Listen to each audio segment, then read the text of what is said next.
Vamos tentar trabalhar um pouco, né, sobre um tema que vai determinar, de alguma forma, a nossa prática, a nossa conduta, a nossa postura, a nossa disposição, a maneira como vamos olhar para o outro, a maneira como vamos olhar para nós mesmos. Interessante nessa dinâmica, nessa prática que o professor Wender nos trouxe, é que, além de fazermos uma análise a respeito do outro, a gente vai prioritariamente nos autoanalisar. Freud tomou isso como princípio e base até para a sua teoria. Quando ele vem trazer alguns temas e perpassa a partir desse elemento, dessa conduta, dessa disposição, dele olhar para si mesmo e poder responder algumas das implicações existenciais, né, com os quais ele lidava. E hoje, como prática terapêutica, né, prática na clínica terapêutica, a gente precisa entender um pouco mais esse perfil, né, do terapeuta, que futuramente serão todos vocês, ou parte de vocês aqui presente, né? Então, a pergunta que não quer se calar é: quem é o terapeuta? Né? Como princípio, né, o significado da palavra, terapeuta significa cuidar, atender, aliviar, é aquele que serve, né? É aquele que cuida, é aquele que atende. Mas, como prática terapêutica, é o profissional que se aplica a uma técnica. Hoje a gente entende que é uma técnica reconhecida, né, visando restabelecer saúde, né, e qualidade de vida a uma pessoa. A gente já entende, já reconhece, até o Ministério da Saúde traz isso, né, que saúde não é só a ausência de doença, é esse complexo, né, de equilíbrio mental, físico, emocional, com o qual o terapeuta vai estar atuando e se aplicando. Então, se o terapeuta é esse profissional que aplica a técnica para promover ou restabelecer saúde mental, qualidade de vida a essa pessoa, ele tem por obrigação, por objetivo, por respaldo, né, ter um cuidado na aplicação dessa técnica, ele vai atender, ele vai aliviar, ele vai estar a serviço dessa pessoa, desse cliente, né? Quando eu falou muito bem sobre a expressão paciente, mas entenda, a gente precisa entender também que quando a gente for trabalhar a clínica, vai existir um elemento muito peculiar, que é a transferência, que é a forma como o paciente vai nos ver, ou como o cliente vai nos ver. E, às vezes, a postura que ele tem é uma postura de quem está doente.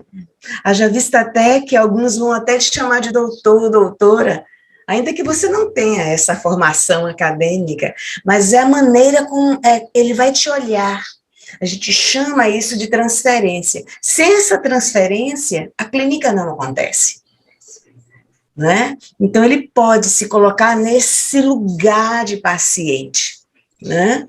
E daí essa expressão foi consolidada, né? Mas esse cliente, ele vai estar à sua disposição com um sentimento, ele vai estar com uma demanda, mas antes de olhar para esse cliente, a gente precisa olhar para a gente, como terapeuta, como profissional. E existe um perfil, e há características para esse perfil.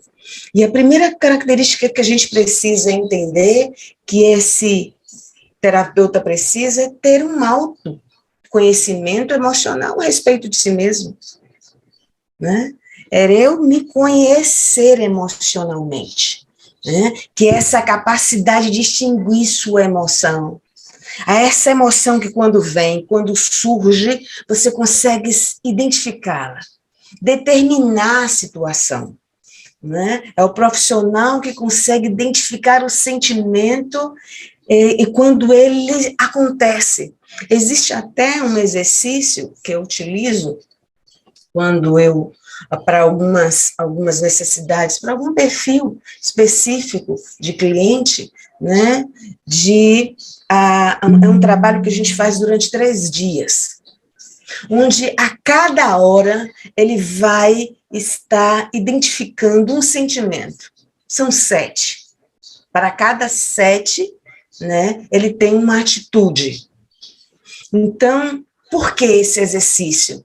Para que ele possa, à medida que ele vai sentindo, processando determinado sentimento, seja ele positivo, seja virtuoso, ou seja um vício, ele se depare, ele identifique, ele reconheça.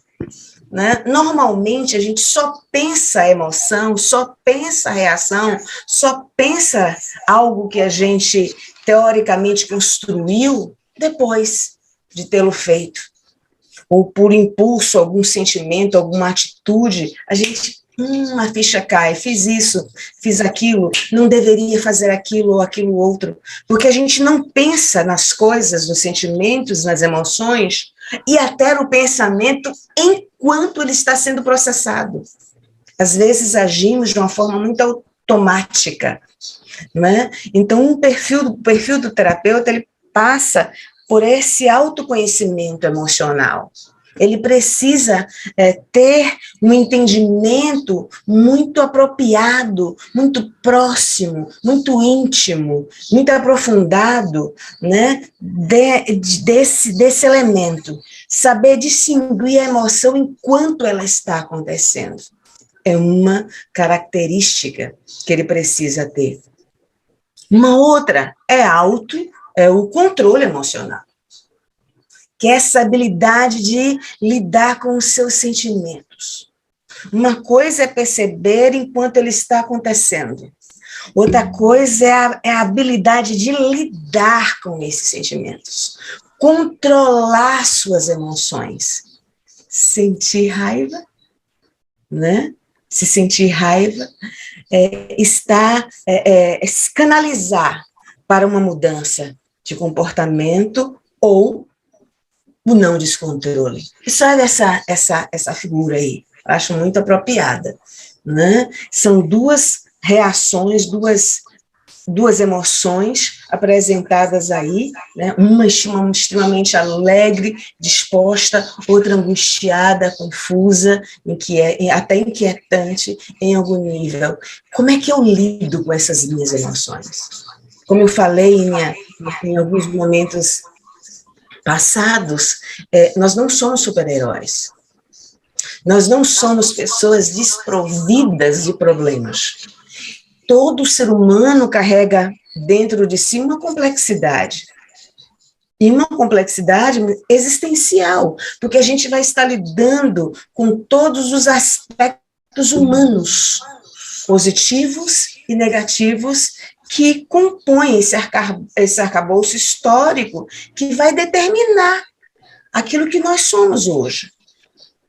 Se positivo, a gente vai desenvolvendo essa positividade e aplicando para cada área da nossa vida, avaliando aquilo que precisa ser cuidado, avaliando aquilo que precisa ser dado mais atenção, que a gente está sendo mais negligente ou não, ou negativamente no sentido de que elementos históricos podem estar contribuindo conscientemente ou não para um determinado tipo de comportamento, para uma angústia que nós podemos estar desenvolvendo, para uma ansiedade que está sendo aí vivenciada, para um transtorno que está sendo desenvolvido.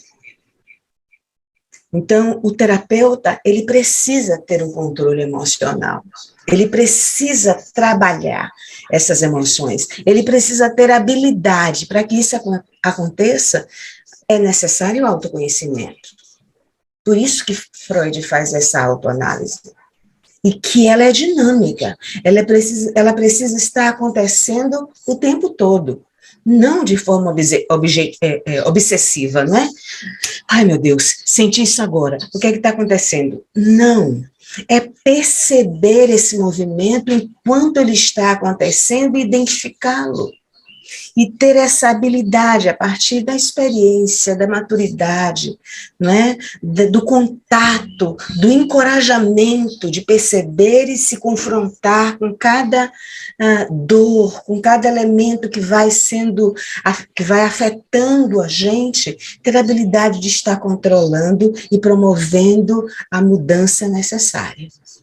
Então, a gente tem, a priori, dentro desse perfil do terapeuta, a necessidade de autoconhecimento emocional e a necessidade de controlar essa emoção, de controle emocional. Um outro aspecto que a gente precisa também trabalhar, e estar muito claro dentro de nós, e está bem esclarecido, né? Está bem definido em nossa mente, é que a gente precisa desenvolver uma inteligência emocional, né? Que é essa capacidade de entender suas próprias emoções, aprender a controlá-las, a direcioná-las positivamente, permitindo que você expresse seus sentimentos de maneira adequada, né? E compreender como os outros estão se sentindo em torno disso aí. É a maneira como eu penso as coisas, sinto, processo essas coisas e reproduzo essas coisas através do comportamento, dos meus comportamentos. Como é que você avalia? Como é que você se percebe? Como é que você está conduzindo? Como é que você processa esses sentimentos? Como é que você lida com essas emoções? Porque são duas coisas distintas, não é? Precisamos entender. E a partir daí, a automotivação é importante. Dirigir, a habilidade de dirigir as emoções a serviço de um objetivo e manter-se caminhando nele. Muitas vezes, a gente, por não saber dar conta delas, paralisamos. Muitas vezes, isso afeta tão profundamente a nossa vida, as nossas realizações e as nossas relações, que terminamos deixando de vivenciar, de experimentar, de dividir, de compartilhar, porque não temos a habilidade suficiente de dirigir essas emoções, focado no objetivo. Manter um autocontrole, manter equilíbrio mental, manter uma relação saudável com o outro. A gente também precisa ter a percepção das emoções em relação ao outro, que é essa capacidade de entender o sentimento do outro em uma situação, se colocar no lugar, essa empatia, esse olhar. Há uma característica muito peculiar dentro do desenvolvimento infantil, é que o narcisismo na criança, ela deixa de ocorrer de uma forma natural quando ela começa a ter contato com outras crianças. Ela começa a se perceber através do outro. Quando a gente consegue fazer isso, a gente passa a ter a capacidade, a habilidade de entender o outro. Eu não só me percebo, mas percebo o outro também. E também a disposição para um relacionamento interpessoal. A gente se torna capaz de entender outras pessoas. O que as motiva, como trabalham, né? E como trabalhar cooperativamente com elas. Isso é fundamental. Não dá para conceber que a gente tenha todo o conhecimento, que a gente sozinho dê conta de todas as coisas. Não. A gente precisa ter essa disposição, né? Para alimentar esse relacionamento interpessoal, essa interação, esse compartilhamento, essa capacidade de entender mesmo, de compreender, né? Esse é um perfil importante que a gente precisa desenvolver. Freud, ele traz uma ciência, e como ciência, uma verdade que não é a minha verdade, é a verdade do outro. Ele disse que o mais importante nesse processo terapêutico, a nossa postura é entender que a verdade do outro é mais importante do que a nossa, a ponto de amar essa verdade. Isso é acolhimento, né? Então, a disposição para essa interação, para esse relacionamento interpessoal é de fundamental importância nesse processo de identificação, de reconhecimento desse perfil que precisamos desenvolver, né? Um outro elemento também, uma outra característica é a inteligência emocional, é que ela vai assumir uma responsabilidade pela emoção que sente, que você sente. Você assume essa responsabilidade. Assume o que de fato é uma pessoa resolvida, né? Sua palavra de ordem acerca das emoções é: eu me sinto, eu sou fascinada por essa expressão, desde quando eu aprendi sobre a importância dela. Porque quando a gente fala o que pensa, passa a impressão para o outro de que você está acusando, responsabilizando, apontando, criticando. Mas quando eu me coloco na posição assim de que até de compartilhamento de algo com alguém, usando essa expressão, eu me sinto assim, dá para o outro uma impressão de que você precisa de um acolhimento, de que sozinho você não vai poder dar conta, e aí ele absorve. Mas e quando você faz isso diante de si mesmo, o valor é ainda maior, porque você percebe o seu nível de limitação ou o grau de desenvolvimento, né? Então, assumir a responsabilidade daquilo que você sente é de fundamental importância. Um outro aspecto é falar claramente ao outro qual é o seu desconforto ou emoção sentida. Não se contentar em esconder frustrações. É por isso que é fundamental termos um suporte, termos um supervisor, termos, em algum nível, até um analista mesmo, um terapeuta. Porque a gente não vai esconder as nossas próprias frustrações, as nossas próprias dores, as nossas próprias emoções, que às vezes são emoções perturbadoras, angustiantes, conflitantes. Somos seres paradoxais. Se nós não conseguirmos desenvolver, termos capacidade, habilidade de lidar com essas coisas, o que vai acontecer é o que na clínica a gente chama de contra-transferência. Eu deixo de estar no papel de terapeuta e me identifico com o sofrimento, a dor e a história do outro, e isso começa a dominar a minha vida, os meus sentimentos. Eu tomo para mim a dor do outro. Eu me identifico e começo a compartilhar com ele essa dor. A clínica deixa de acontecer se isso perdura, porque eu já estou envolvida emocionalmente. Eu me identifiquei com uma dor e é a mesma coisa que eu estou sentindo. E aí eu já vou me envolvendo de uma forma tal que eu perco a capacidade de avaliar corretamente. Eu fico isenta. Alguns terapeutas, eles têm uma postura que é completamente equivocada daquilo que Freud praticava e defendia. de ser indiferente, né?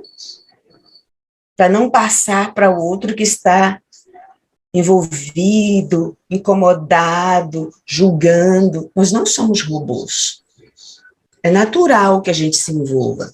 Mas se eu não dou conta das minhas próprias demandas, das minhas próprias questões, inevitavelmente eu vou transferir isso para o outro. E isso não pode, não deve. Pode até acontecer, mas não deve acontecer na prática terapêutica. Por isso que dentro do perfil do terapeuta, a gente precisa entender, né, que nós não podemos esconder as nossas frustrações. Falar diretamente qual é o comportamento do outro e o que ele causa desconforto. Essa necessidade de ser aberto, de falar como se sente a respeito, saber diferenciar o comportamento da pessoa sem julgar e avaliar ou avaliar o indivíduo, né? Eu exponho, eu coloco, né, o meu desconforto sem necessariamente ter que desprezar ou julgar ou avaliar esse indivíduo, né? De forma que o mantenha distante ou que me mantenha desconfortável, né? Que me mantenha numa posição em que eu não me permita ser eu, não me permita estar à vontade para aplicar, desenvolver, né, de forma livre, espontânea, a escuta.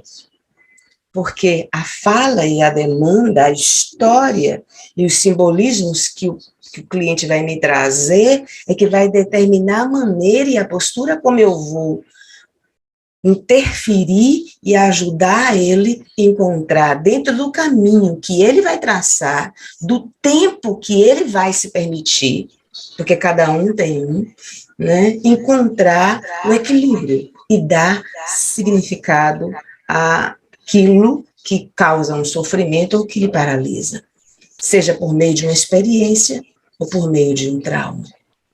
Então, o que é que vai determinar o sucesso dessa terapia?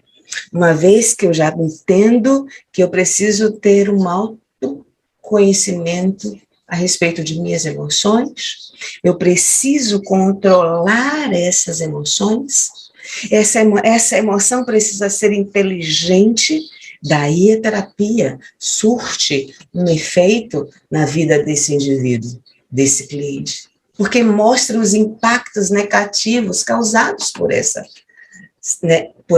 pela situação, né? Então, mostre os impactos.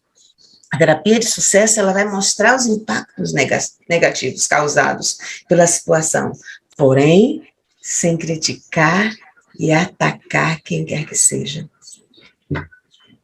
Algumas pessoas, às vezes, vêm com algumas queixas quando passam por determinados profissionais, porque dizem assim,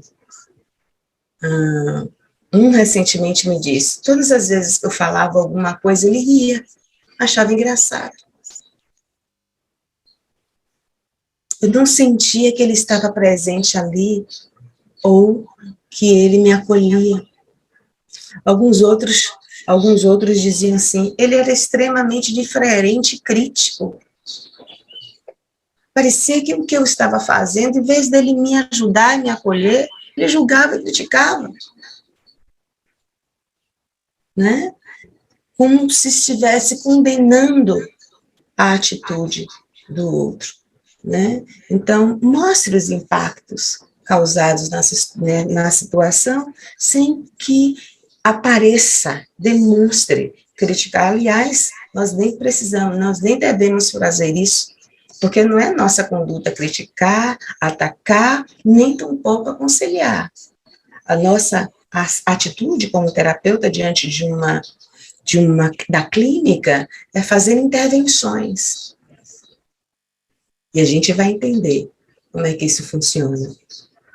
Busque cooperação com o outro, ou do outro, né? Mostrando os benefícios da mudança e o bem que isso vai trazer para o coletivo, para as suas relações, né? Comprometa-se com a mudança. Poxa, como isso é importante, né? Sempre estar agradecido pelo empenho e compreensão demonstrada pelo outro. Nós não só, repito, nós não estamos isolados nesse processo, né? O sucesso da terapia, ele perpassa por esses elementos, por essas partes, por esses comportamentos, por essas atitudes, não é? Não ser crítico e não atacar de uma forma inconveniente, indesejada, inapropriada, buscar essa cooperação e se comprometer com as mudanças, né? Então, o que esse terapeuta pode oferecer? Ele oferece sigilo. Sigilo é confiabilidade, é construção de confiabilidade. O cliente, ele sabe que ele não, que o que ele vai falar ali não vai sair dali. Aliás, é uma atitude, um procedimento que o próprio código de ética exige do profissional. O que é dito ali, fica ali. Até para mencionar um caso, eu preciso da autorização do paciente, por escrito. Ele assina lá que esse caso, eu posso até não dar nomes, mas eu posso mencionar em um artigo, em uma palestra, né, em uma discussão de grupo, ser um caso para pesquisa e estudo, mas o sigilo é fundamental na prática terapêutica, né? O que a gente também disponibiliza e precisa cultivar é a escuta. Alguém que se dispõe a emprestar os ouvidos, a sua atenção a quem precisa naquele instante. E a escuta, meus queridos, é de fundamental importância. Porque é comum, pela ansiedade, a gente responder a situações, a questões que nós não temos conhecimento na totalidade. Às vezes, observa como isso é comum. Um amigo ou uma pessoa qualquer chega a você e começa a relatar determinadas coisas. Antes mesmo dela finalizar, a gente já está processando uma interpretação. A gente já acha que é alguma coisa. Segundo, é que antes mesmo da gente consolidar essa história, a gente já tem uma necessidade de dar uma resposta. A gente quer dar resposta a tudo. Há uma propaganda na cultura, na rede cultura, que diz assim: o que move o mundo não são as respostas, são as perguntas. A gente tem uma ansiedade de dar resposta às pessoas, de concluir as coisas, de finalizar as coisas. Nem sempre são necessárias isso. É necessário isso. E o segundo, e em terceiro lugar, antes mesmo da gente, na escuta, antes mesmo do outro participar e colocar, a gente já tem um julgamento prévio a respeito do outro. Se é bom, se não é, se é ruim, se é positivo, se a pessoa foi apropriada naquilo que fez, que está trazendo, a gente começa a criar julgamentos, né? Então, a escuta, ela fica comprometida quando eu não consigo ouvir o outro em sua totalidade. E ouvir, escutar, não só aquilo que ela me passa de forma verbal, né? Como agora vocês estão me escutando, me ouvindo, né? Ela ouve tudo, ela ouve o corpo, ela ouve as expressões, ela ouve a postura, ela ouve a maneira como expressa, se agressivamente, se pausadamente, se de forma pesarosa, se muito lenta, se ativa demais. A escuta passa por todo esse movimento. É um olhar e é um entendimento do outro de uma forma muito plena. E aí a gente pode até avaliar se eu faço isso em casa, com meu filho, com o esposo, com a esposa, com um amigo. Essa escuta inteira, essa escuta profunda, onde eu ouço mais do que palavras. Então, a disposição de escutar deve, o terapeuta oferece isso, disponibiliza isso. Né? Um outro elemento utilizado pelo terapeuta é a facilidade de compreensão. Aquilo que o paciente fala deve passar por um filtro de compreensão, sem pressa, sem julgamento, mas com um mergulho profundo no conteúdo apresentado. Não é que eu preciso dar atenção a tudo que ele fala, porque existem elementos e você vai aprender na técnica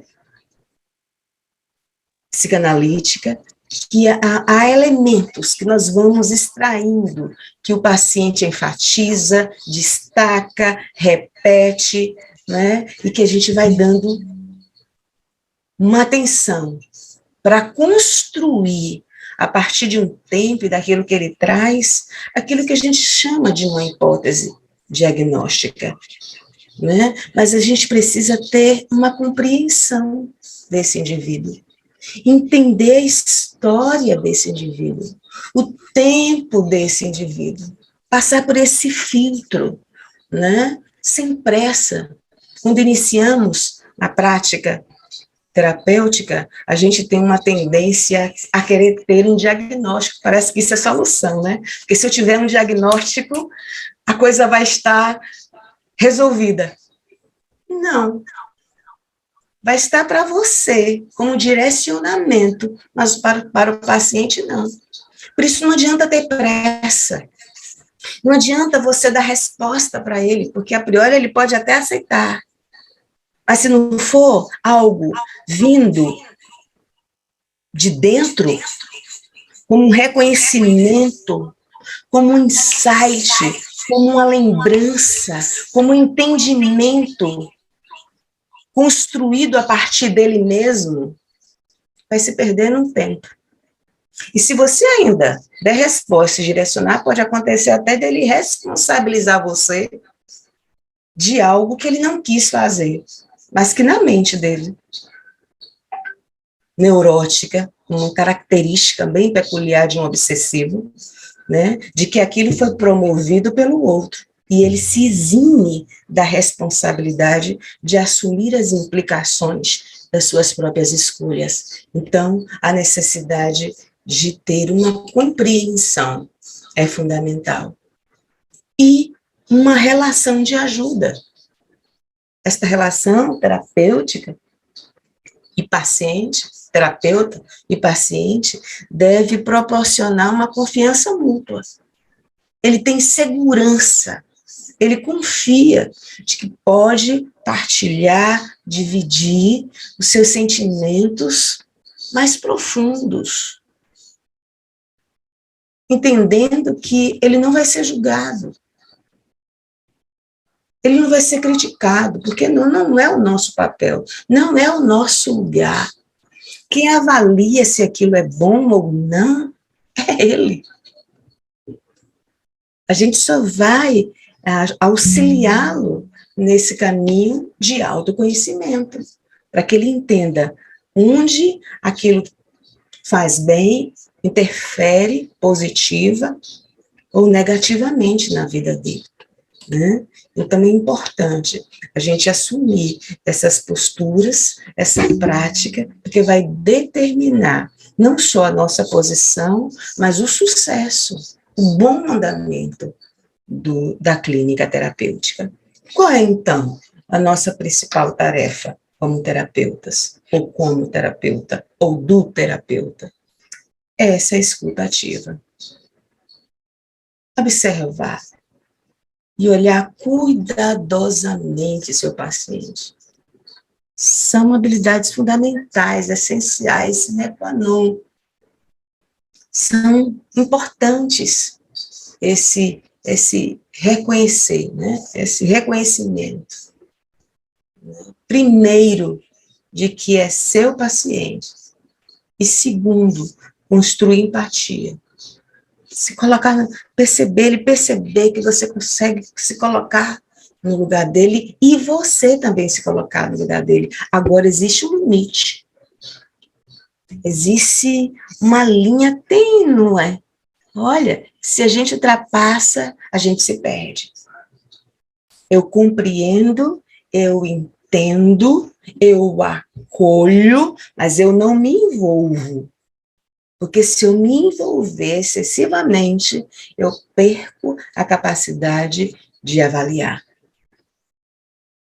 Por isso que nós não atendemos parentes, pessoas próximas, porque já estamos afetados, já temos um pré-conceito a respeito dela. Então, toda a mensagem que vai ser transmitida para a gente já tem uma ideia concebida. Haja vista, alguns profissionais conseguem conduzir alguns pacientes de uma forma até positiva, ou cliente de uma forma bem positiva, pessoas que ele conhece, amigos, né? Mas estabelecendo limites, porque se esse limite for ultrapassado e ele deixar de ver o terapeuta como terapeuta e começar a ter uma relação de amizade, a terapia acaba. Porque você perde essa capacidade de quem está de fora tem uma amplitude, uma visão muito maior do que aquele focado que está dentro de uma situação. Por isso que a principal tarefa do terapeuta é essa escuta ativa, é esse ouvir, mas sem se manter distante. Não é falar e você fica ali parado, né, querendo que o outro descubra tudo, né, solitariamente, ainda que esse percurso seja um percurso onde ele vai ter que caminhar, né, consigo mesmo, né, para conseguir descobrir, extrair, trazer para cima, né, emergir tudo aquilo que estava reprimido, recalcado nesse inconsciente que a gente vai entender em nossas aulas o que significa. Por isso eu preciso localizar o assunto de interesse do paciente do cliente, quando eu faço essa escuta ativa. Eu localizo o assunto de interesse dele.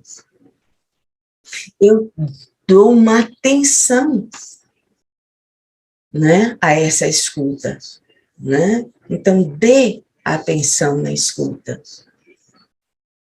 Não seja ansioso. Não tente processar respostas, conclusões, sem ouvir inteiramente esse cliente, essa pessoa que está à frente de você. A gente não consegue manter duas atenções ao mesmo tempo. No momento em que eu começo a processar uma resposta, a tentar encontrar um diagnóstico, a partir de algo que eu julguei e que me chamou a atenção, eu deixo de ouvir algo que naquele momento pode ser de fundamental importância. Então, eu acolho, eu escuto, eu dou atenção pacientemente e depois eu vou descrevendo os pontos que eu entendo, considero serem importantes, que foram destaques relevantes na fala desse paciente. Daí eu evito essas reações imediatas. Eu gerencio, né, um gerenciamento dessa autoemoção, eu observo e visualizo, não é? Então, e fico atento a esses elementos, como já destaquei, que são não verbais. Há uma súmula construída por um psiquiatra que ele traça, né? Quando a gente faz a anamnese, quando você vai para uma consulta com o médico, primeiro ele faz essa anamnese, essa entrevista, né? Seu histórico, o que você sente. E aí, para se aprofundar mais dentro de uma hipótese, daquilo que ele já viu, que ele já tem uma impressão do que possa ser, ele passa exames para aprofundar o conhecimento a respeito daquilo que você traz, e só a partir daí ele faz as intervenções através de uma medicação, através de um procedimento específico. Então, na terapia, existem alguns princípios, né, e tarefas essenciais que o terapeuta precisa ter para entender, para levantar e aprofundar esses conteúdos que o paciente traz, de forma que ele possa, nas suas intervenções, dar o direcionamento apropriado. Então, localiza o assunto de interesse, aquilo que chama mais atenção, aquilo que repete, aquilo que ele tem como importância. Eu dou atenção à sua escuta, eu sou paciente, eu evito essas reações imediatas de interferência, de pergunta, não está fazendo um questionário. Ele não tem que estar indo à consulta para estar te fazendo um relatório do que ele fez durante a semana. Aliás, Freud ele diz que a terapia só se dá para alguém que considere estar em um estado de sofrimento. Porque ninguém que está doente toma remédio.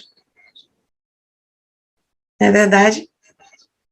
Então, se eu estou em estado de sofrimento, se algo me incomoda a ponto de interferir no meu dia a dia, aí Freud entende que esse precisa ter acompanhamento. Alguns vão assim porque consideram que a terapia vai conduzir, vai ser utilizada para que ele tenha autoconhecimento.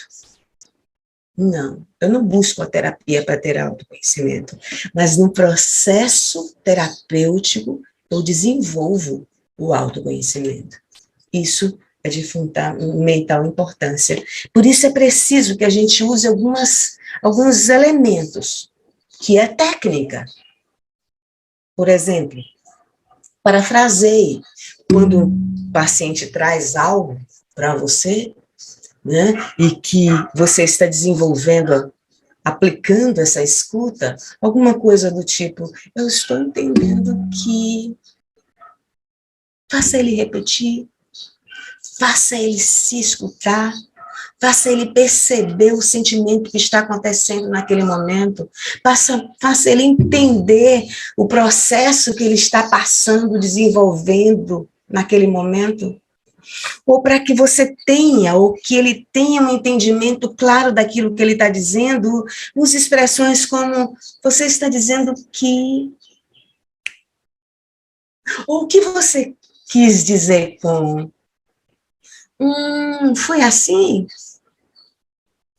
Sabe? São expressões que fazem com que o outro perceba que você está atento, mas você também está fazendo intervenções para que ele entre em contato consigo mesmo, para que ele perceba, não seja também essa coisa automática, não seja simplesmente um relatório, um momento em que você faz questionamentos e ele traz respostas. Eu estou ouvindo, eu estou escutando, mas eu quero entender. O que é que você quer dizer com isso? Esse processo é para o paciente. Reflita também sobre o conteúdo apresentado, né? Frases do tipo, você disse que isso significa que poderíamos ajudar você se o resultado que você espera é... Olha, observa que em todo momento a gente está responsabilizando o paciente. A gente está passando, transferindo para ele seus sentimentos, os seus pensamentos, a maneira como que ele está avaliando e percebendo sua história, a maneira como ele está lidando com os seus sentimentos, aquele momento que está acontecendo ali, né? E aí, manifesta um retorno, um feedback. Eu já tenho um conteúdo. Você balança a cabeça, demonstrando concordância, não concordando com o que ele está dizendo, porque para você que já está ciente, né, de um panorama do que possa estar acontecendo com ele, já tem isso mais claro, não é? Mas é uma sinalização de quem está dizendo, eu estou te ouvindo, eu estou presente, sim, ó, eu entendo, não é? Mas não é, eu concordo com você, porque amanhã ele pode mudar o pensamento e se sentir altamente fragilizado, ou um sentimento de que te decepcionou, porque a depender do tipo de transferência que ele faça, ele pode estar te vendo como um pai, e a frustração dele, a dor dele está na relação com o pai.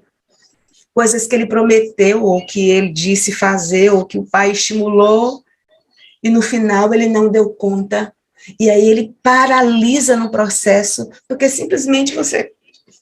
Legal! Não. Ou então, quando ele traz algo, né, e precisa de uma resposta, e quer um conselho, e aí a gente transmite, transfere para ele. O que é que você pensa a respeito disso?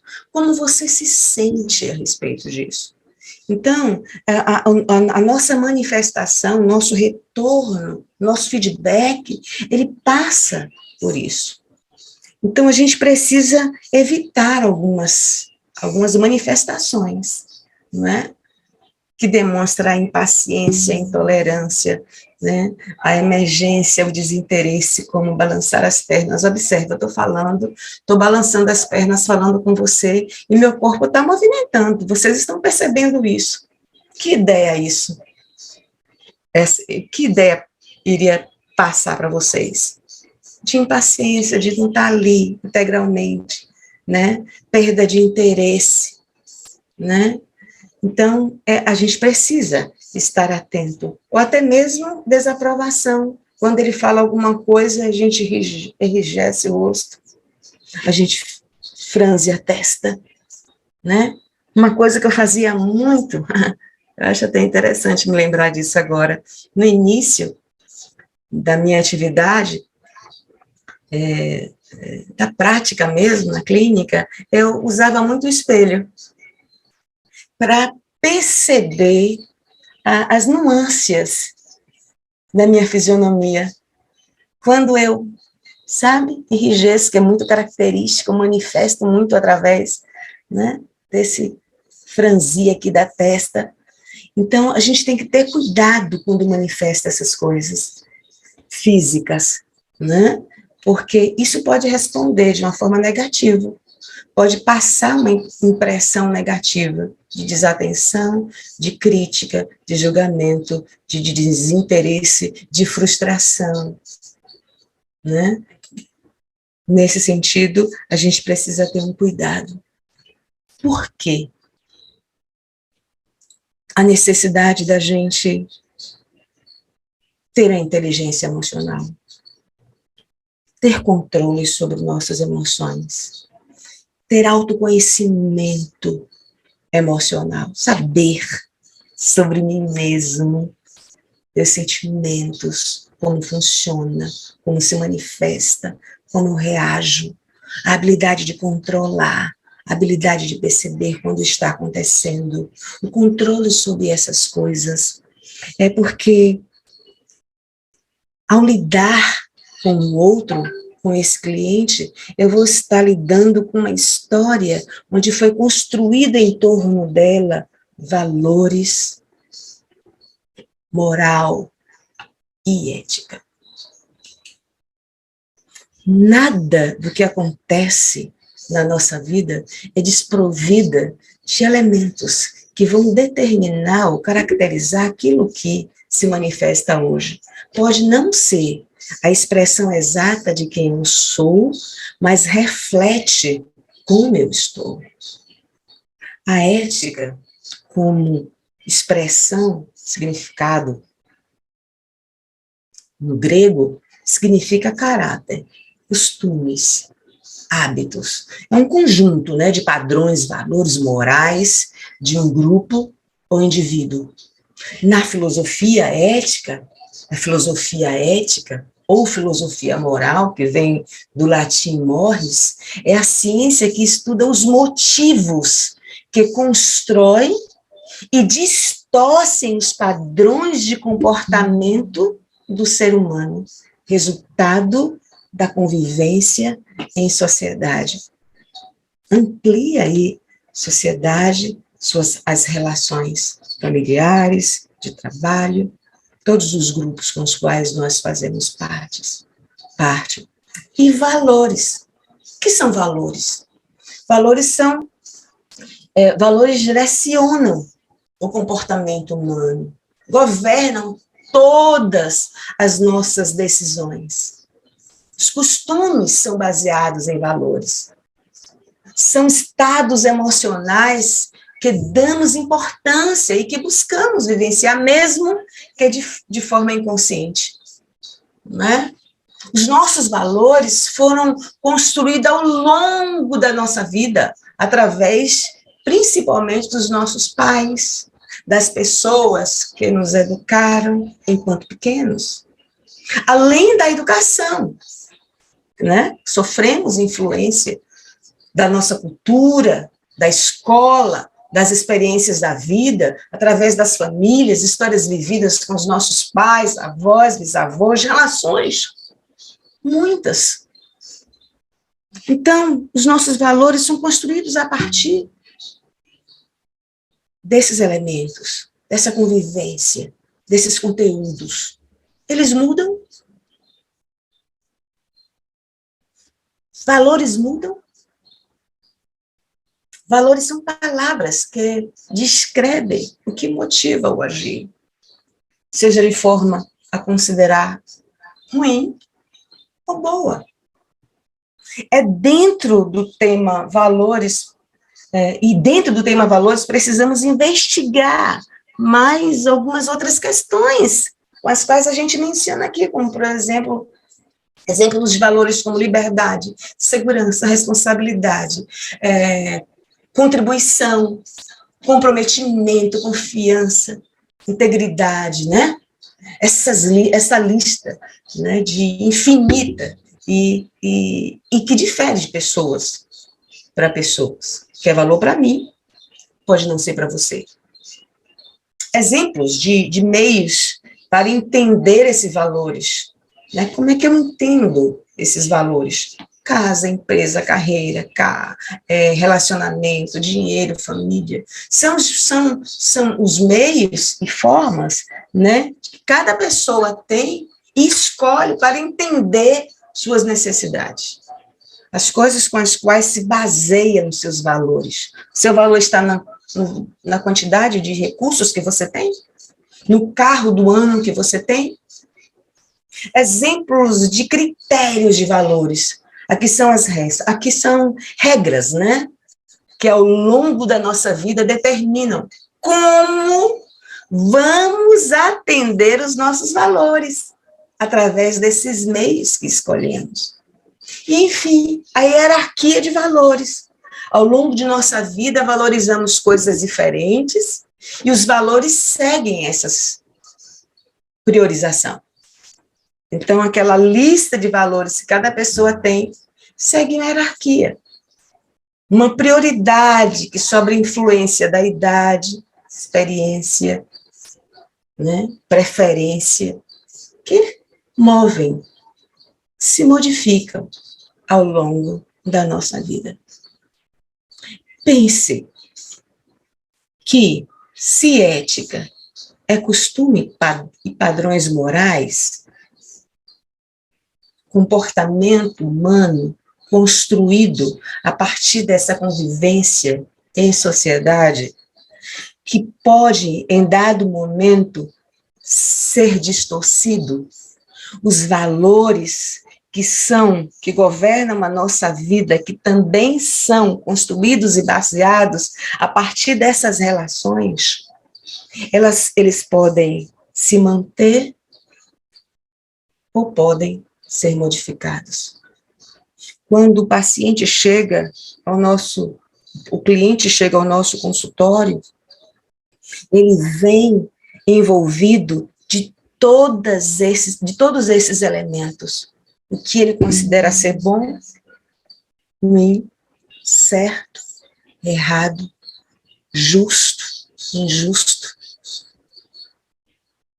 A maneira com que foi construído esses valores podem ser positivos no sentido de trazer saúde mental, ou o contrário, pode ser pesaroso, pode ser deprimente, pode ser elementos que causam a ele um certo nível de aprisionamento, porque ele não consegue desenvolver com liberdade, com segurança, com responsabilidade, porque na mente dele são valores distorcidos, por causa da história que foi construída ao longo de sua vida. Então, quando o terapeuta, na sua prática, desenvolve todas essas particularidades que vai determinar o perfil que ele tem, ele vai lidar exatamente com essas séries de demandas construídas a partir daquilo que ele considera certo ou errado, daquilo que ele pratica e coloca, e pode, a partir do olhar que ele tenha de si mesmo, trazer julgamento, trazer sofrimento, trazer dor, porque foram valores construídos de forma não positiva, não coerente, não saudável, e que foram se modificando ao longo de sua vida. Esses são elementos que nós vamos desenvolver, aprofundar, à medida que formos trazendo cada teoria, cada conteúdo, cada tema no nosso curso. E eu tenho uma expectativa profunda, intensa mesmo, de que, à medida que tivermos contato com isso, será tão empolgante, tão desafiador, que não desejaremos menos que o aprofundamento.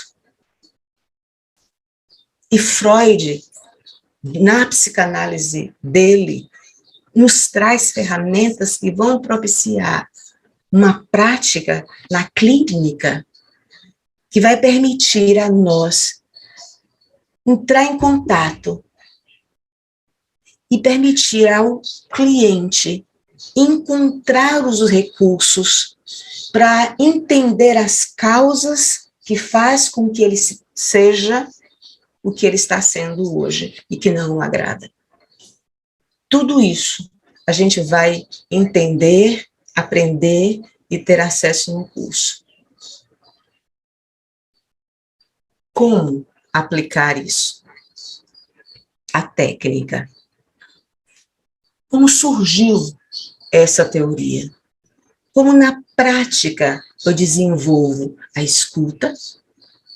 Como na prática eu permito, eu deixo que o outro livremente fale o que ele deseja, o que ele desejar, e através dessa fala ele se dê conta e lembre daquilo que foi motivo do que causa dor hoje no presente. E isso eu sei que vai ser uma experiência enriquecedora para todos nós, e principalmente para vocês, que vão estar em contato com esse conteúdo. Então, quer tornar-se um terapeuta de sucesso? Não sucesso porque simplesmente você conseguiu recursos financeiros, mas sucesso porque existe um bom resultado na vida de uma outra pessoa. Você conseguiu auxiliar alguém a encontrar ressignificação ao seu sofrimento. Eu sempre digo isso, sempre me repito nesse sentido. Eu tenho uma cicatriz aqui na minha mão que me lembra que algo ruim aconteceu, que eu senti dor, que houve um nível de sofrimento. Mas à medida que eu trato essa ferida, a imagem dessa cicatriz já é outra para mim.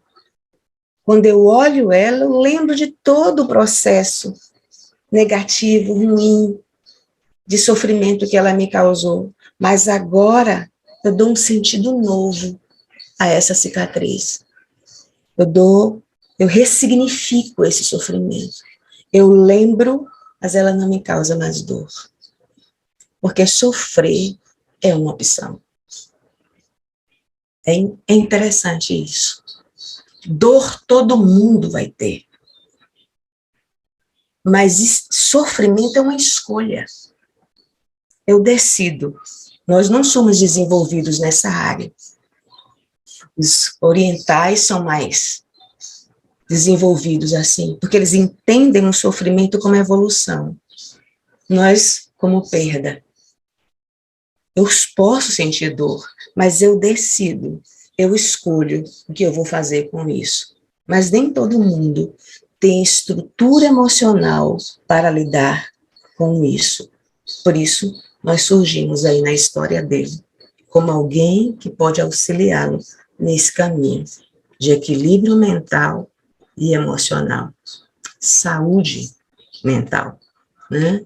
Por isso, o que eu tenho a trazer e desejar e passar aqui é o meu profundo agradecimento a todos vocês que se oportunizaram a estar nesse processo, nesse momento histórico da vida de vocês. Não vai ter outro momento igual, esse é único. Então, viva esse momento, experimente esse momento e se desafia mais a realizar o seu sonho e chegar até o fim nesse processo que você inicia agora, com essa formação em psicanálise clínica. Obrigado pela escuta de vocês. Escuta ativa e importante. Wenda.